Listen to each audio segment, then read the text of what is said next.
Hey there, Laurier football fans. Dan Paulshuk here alongside Laurier football head coach Michael Faulds and third-year defensive back Paul Loggale for this week's coaches update, coming off another big win over the Ottawa GGs in the nation's capital this past Saturday, teeing up a great matchup here at home for homecoming against the Toronto Varsity Blues. And Coach, I'll turn to you first. The first half looked great. You guys went gangbusters on offense, but a bit more of a tense second half in the end, but your defense stepped up in a huge way. How were your nerves after that one? Yeah, definitely not how you draw it up as a coach or a player.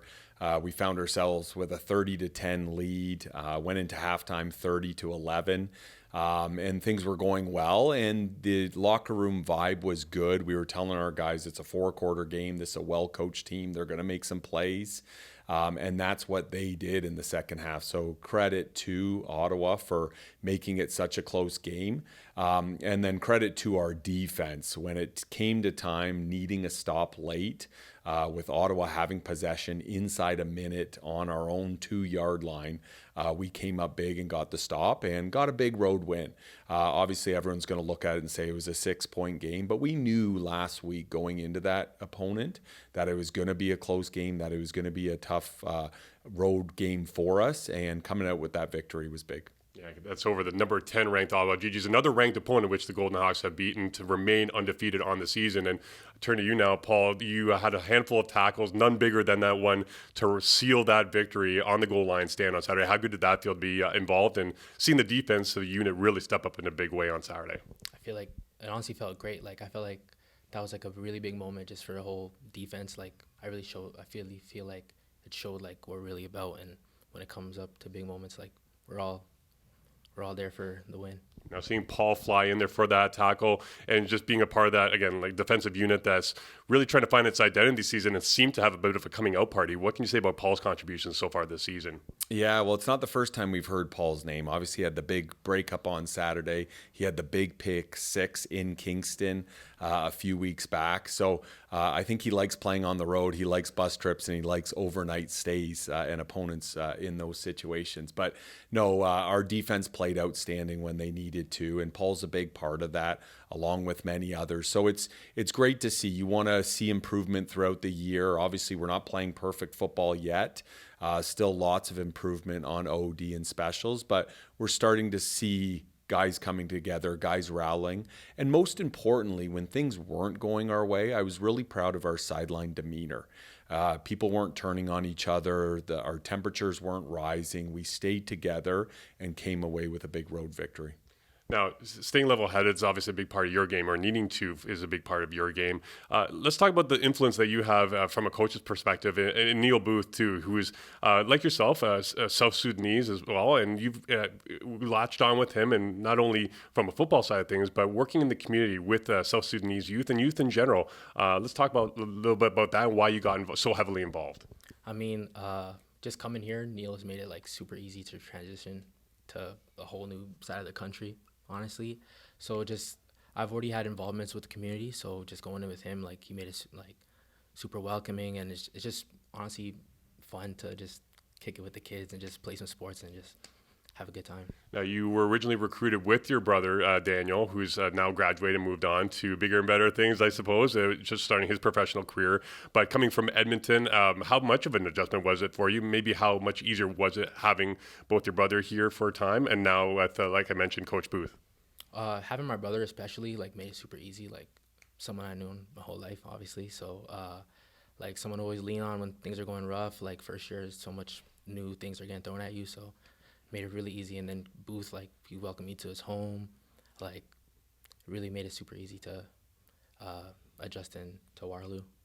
Now, you mentioned Paul's pick 6, first career OUA touchdown, in fact, that went for a pick 6.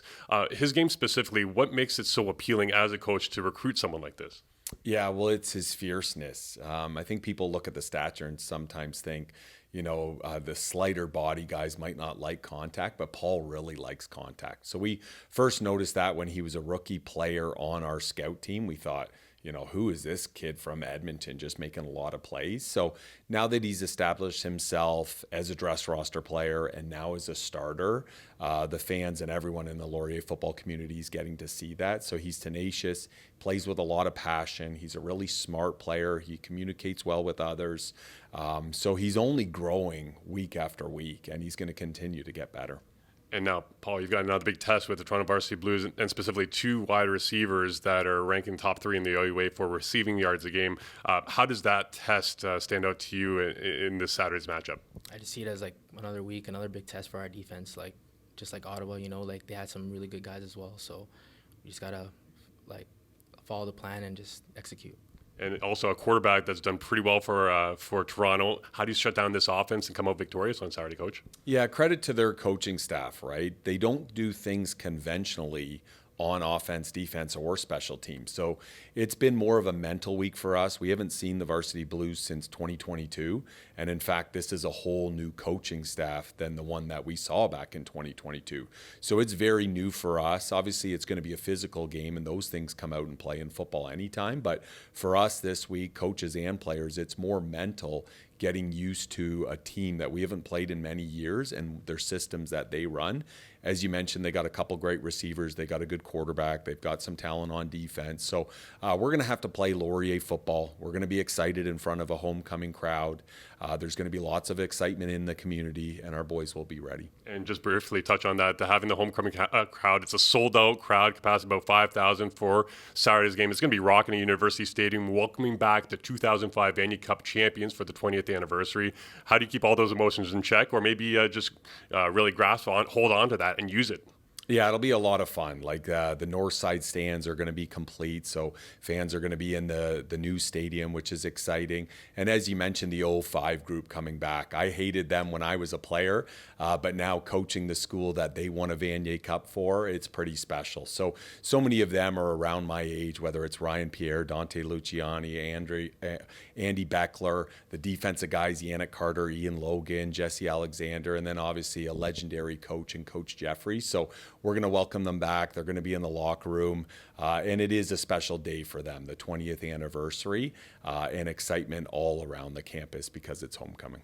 And for you, Paul, just another big moment for you, homecoming. What does it mean to you? Honestly, like just having all the fans out, having like all the different people out, it's just another opportunity to put on a show. Like it's super fun just to be out there. Well, we'll look forward to you putting on a show and the rest of the Golden Hawks putting on a show, and we hope you're able to make it out as well. Fan Fest at University Stadium begins at 11 a.m. We mentioned it's sold out, but it's free to attend without a game ticket, so make sure to come out early and take part in those festivities. If you do have a game ticket, though, make sure you line up early to get one of these sweet shirts. The first 500 fans in attendance, or in line anyways, will have access to getting one of these great freebies. For Paul Loggale, for head coach Michael Faulds, thanks so much for tuning in. Make sure to check us out on our YouTube page, on our social media channels. Give us a like and a subscribe. Go Hawks, go.